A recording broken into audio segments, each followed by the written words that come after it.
ang milabay, usa ka tumong ang gisubay. Ang pagpakaylap sa dakong gugma nga nahimong pundasyon sa usa ka kapilya. Dakong mga butang, dakong mga butang, dakong mga butang, dakong mga butang ang gihimo sa Ginoo kanato. Dakong mga butang, dakong mga butang, dakong mga butang, dakong mga butang ang gihimo sa Ginoo kanato. Si San Jose mao ang gihimong abay, usa ka amahan tig panalipod sa kanunay, aron nagpagsangyaw sa maayong balita, mutuhop sa dughan matiguang man umabata.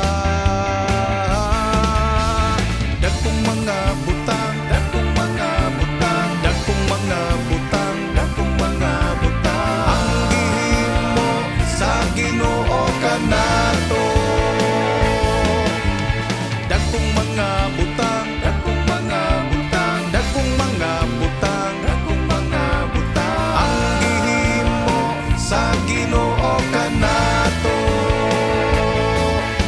Ang pundasyon nga atong giligon, nahimong sukaran sa taas nga panahon, naghatag kinabuhi sa matag pamilya, nagpalambo sa uban pang mga kapilya.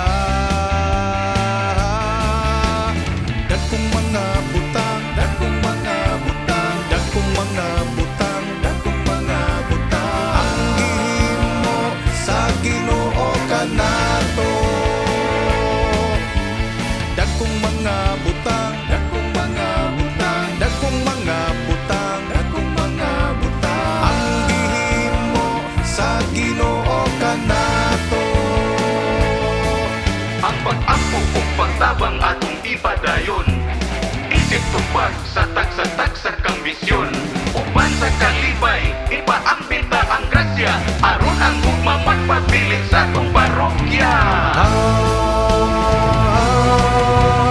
Dakong mga butang, dakong mga butang, dakong mga butang, dakong mga butang ang gihimo sa Ginoo kanato.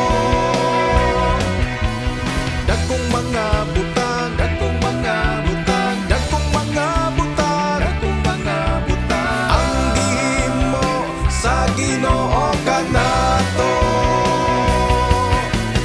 Dakong mga butang, dakong mga butang, dakong mga butang, dakong mga butang, dakong mga butang ang gihimo sa Ginoo kanato.